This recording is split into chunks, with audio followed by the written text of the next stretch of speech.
Imagine a young girl full of dreams and innocence, logging onto Facebook one ordinary day in 2015. She's just 12 years old, scrolling through friends' pages, when she spots a boy from across the ocean.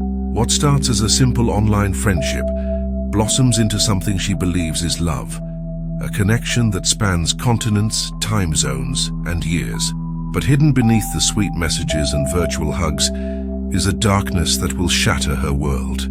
This is the heartbreaking story of Ashley Wadsworth, a bright-eyed teenager from Canada, whose quest for romance led her straight into the arms of a monster. And in the end, it cost her everything. Ashley Wadsworth was the kind of person who lit up every room she walked into. Born and raised in Vernon, British Columbia, she was 19 when her life was cut tragically short. Friends and family remember her as incredibly kind-hearted, the type who'd go out of her way to befriend international students at school so they wouldn't feel alone in a new country. She was studious with big plans for the future. She'd been accepted to Thompson Rivers University, but decided to take a gap year, working odd jobs at places like McDonald's, Burger King and Home Depot to save up money. Ashley was also deeply rooted in her faith as a member of the Church of Jesus Christ of Latter-day Saints or Mormons. She loved sharing her beliefs, and that spiritual side of her made her even more compassionate. Her mother, Christy Gendron, described her as the backbone of our little family, beautiful, smart, and destined for great things. But like so many teens, Ashley craved adventure and connection, and that's where Jack Sepple entered the picture. It all began innocently enough. Back in 2015, when Ashley was just 12, she friended 15 or 16-year-old Jack on Facebook after seeing him on a mutual acquaintances page. He lived in Chelmsford, Essex, England, a world away from her quiet Canadian town. At first, they were like modern-day pen pals, chatting every day despite the 8-hour time difference. Ashley would wake up early. Jack would stay up late. They'd share stories, dreams, and secrets. Over time, that friendship turned into a crush, then something deeper. Jack started sending her gifts, clothes, money, teddy bears, jewelry, even a handbag. It felt romantic, exciting, but there were red flags from the start. Jack was jealous, possessive. Fights would erupt over nothing. Maybe Ashley mentioned a boy at school, and Jack would accuse her of cheating. She'd block him on social media, only for him to create new accounts and bombard her, or even message her sister Haley and her friends to get through. In 2018, when Jack was nearly 20, he got a tattoo of Ashley's name on his arm, a gesture that Christy found over the top and forbade Ashley from matching.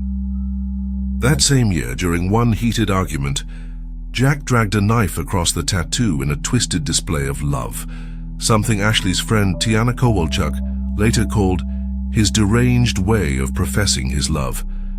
And it wasn't just Ashley. Women Jack dated in England would call her, begging for help to calm him down because he wouldn't let them leave his house. These were warning signs, but young love can be blind, especially when it's wrapped in the thrill of distance and digital promises. By 2020, Ashley was 18, and the pandemic had upended her plans. She deferred university and poured her energy into saving for a trip to England. Her family was wary. Christy wasn't thrilled about her daughter flying off to meet this boy she'd never seen in person, but Ashley was an adult now, determined to make her own choices.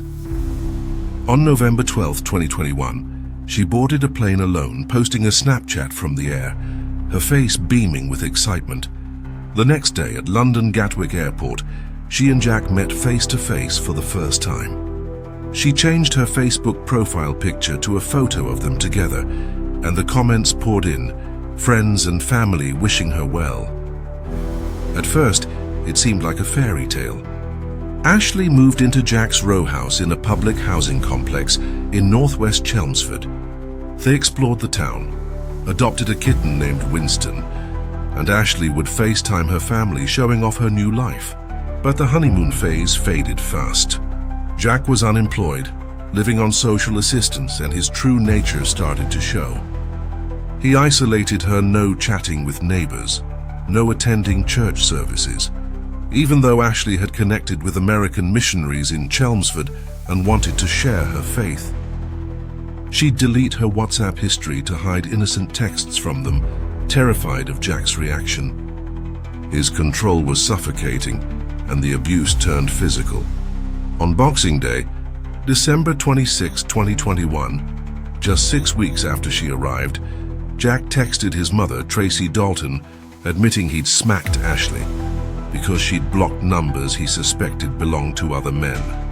Tracy shot back, "That's no reason to lay a hand on her."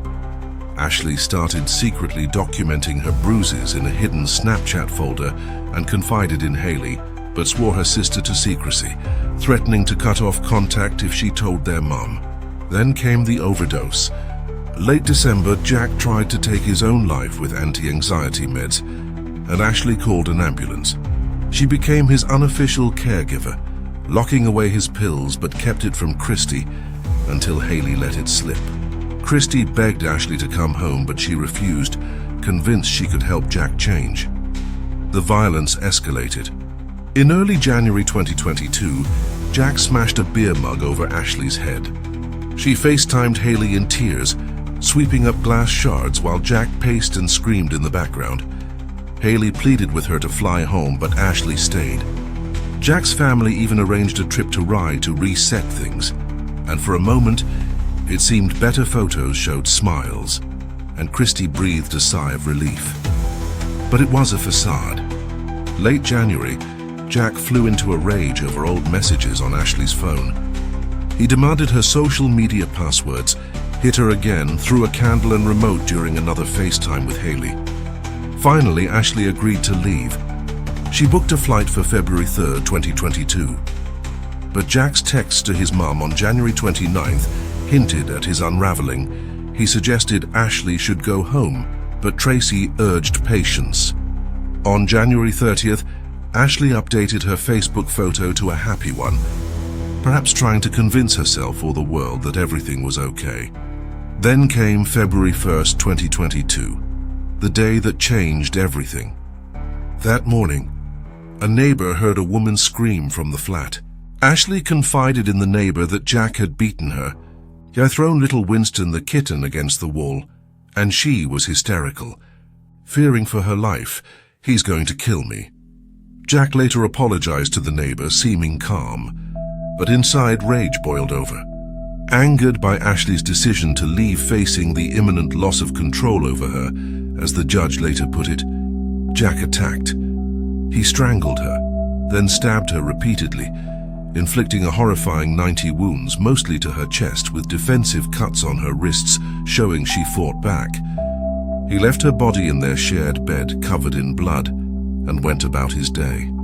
In a chilling twist, Jack used Ashley's phone to message her friends saying everything was sorted.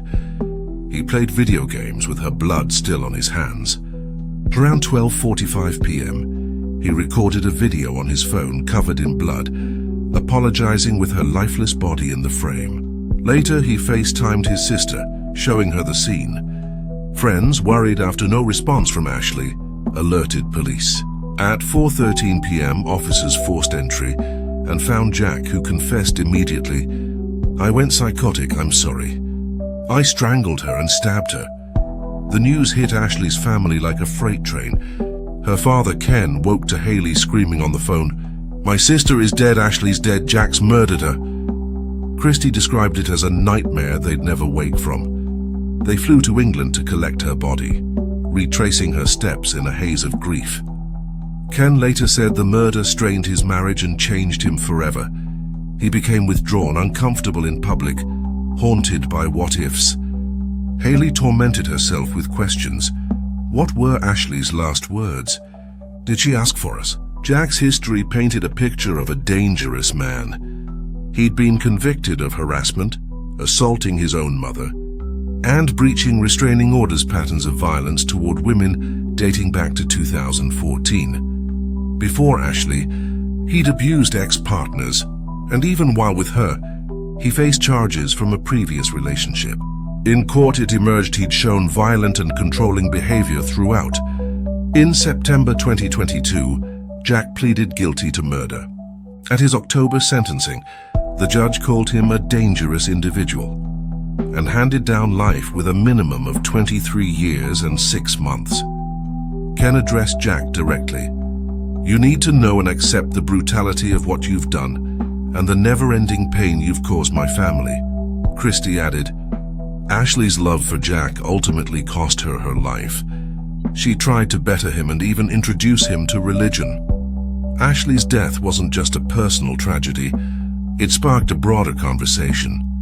Her sister Haley believes if they'd known about Jack's violent past through something like Clare's Law, which allows disclosure of a partner's abusive history, she might still be alive. The case highlighted the dangers of online relationships, especially for young women crossing borders into unknown territory. Experts and survivors pointed out how abusers use manipulation like threats of suicide or cycles of abuse and apology to trap victims. In Vernon, the community mourned deeply. Friends shared stories of her kindness, and the loss rippled through her church and school.